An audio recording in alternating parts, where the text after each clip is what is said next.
દેશમાં વધતી મોંઘવારી અંગે કેન્દ્ર સરકાર અને ખાસ વડાપ્રધાન નરેન્દ્ર મોદી ઉપર પ્રહાર કરતા પવન ખેરાએ જણાવ્યું હતું કે આ સરકાર અને પીએમ માત્ર વોટની જ ભાષા સમજે છે।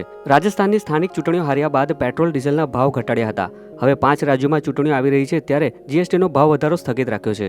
જો મોંઘવારીથી રાહત મેળવવી હશે તો દરેક ચૂંટણીમાં તેમને હરાવવા પડશે। વડાપ્રધાન કહેતા હતા કે ચપ્પલ પહેરનાર વ્યક્તિ વિમાનમાં પણ બેસી શકશે, પરંતુ ચપ્પલના ભાવ પણ હવે વધી ગયા છે। એટીએમમાંથી પોતાના જ રૂપિયા કાઢવા માટે 28 રૂપિયા ચૂકવવા પડશે। मनमोहन सिंहनी सरकारे वैश्विक आर्थिक संकट वच्चे दुनियानो रस्तो बताव्यो हतो, ज्यारे भाजप सरकारे नोटबंदी अने जीएसटीना कारणे विश्वनी आर्थिक नीति डामाडोल करी नाखी छे। आने वाला साल समृद्ध हो ये बोलने से पहले सोचना पड़ेगा, ये नहीं बोल सकते क्योंकि वो झूठ होगा।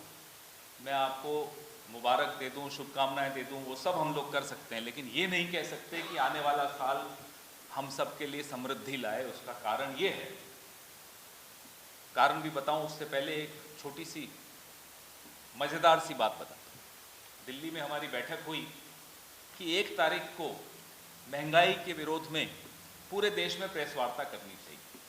नाम नहीं लूंगा, किसी लीडर ने कहा कि 1 तारीख को तो अच्छी बात नहीं है कि नेगेटिव बात से शुरू करें, क्यों सरकार की निंदा करें, 1 तारीख नए साल की शुरुआत होती है।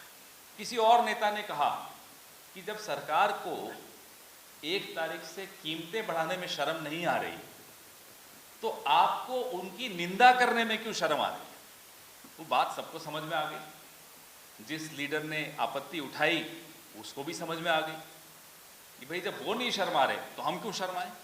इसलिए अपना घर परिवार छोड़कर हम सब तमाम नेता पूरे देश में आज अलग अलग शहरों में जा रहे हैं और महंगाई के विरोध में अपनी बात आपके माध्यम से लोगों तक पहुंचा रहे हैं। समृद्धि क्यों नहीं आ सकती। हर बार जब हम आपके सामने आए तो पेट्रोल, डीजल, रसोई का गैस, खाने का तेल, इन तमाम मुद्दों पर बात की। और जिन मुद्दों पर मोदी जी पूरी संवाद को ले जाना चाहते हैं ताकि इन मुद्दों से ध्यान लोगों का हट सके, उन मुद्दों का भी जवाब दिया। आज 1 तारीख को मैं अपना पैसा एटीएम से निकालने जाऊं तो 21 रुपए लगेंगे। भाई मेरा पैसा है, मैं निकाल रहा हूं, 21 रुपए मैं क्यों दूंगा उस पर। जिनके लिए कहा जाता था मोदी जी द्वारा कि चप्पल पहनने वाला भी अब विमान में बैठेगा, आज वो चप्पल भी महंगी होने वाली है। वो चप्पल, जूते की कीमत भी बढ़ने वाली है। वो विमान में तो क्या बैठेगा बेचारा, चप्पल खरीद पाएगा या नहीं, उस पर भी अब सवाल उठ गया है। तो स्टील, सीमेंट, जिसको अपन अंग्रेजी में एफएमसीजी कहते हैं, बिस्किट, पार्ले जी, मैरिको, तमाम जो ये फास्ट मूविंग प्रोडक्ट्स होते हैं, इन सब की कीमतें आज 1 तारीख से बढ़ने वाली हैं।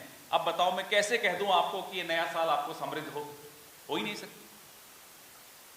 लेकिन जब राजस्थान में 2 सीटों पर 2 महीने पहले जमानत जब्त हुई भारतीय जनता पार्टी की, जब हिमाचल में 4 सीटों पर जमानत जब्त हुई भारतीय जनता पार्टी की, उसी शाम पेट्रोल और डीजल की कीमतें कम हो गई और उसके 48 घंटों में काले कानून जो किसानों के ऊपर थोपे जा रहे थे वो वापस हो गए। परसों कर्नाटक के रिजल्ट आए, भारतीय जनता पार्टी का सुपड़ा साफ हुआ, कांग्रेस पार्टी विजयी हुई। तो टेक्सटाइल पे अब जीएसटी जो बढ़ाना था वो रोक दिया।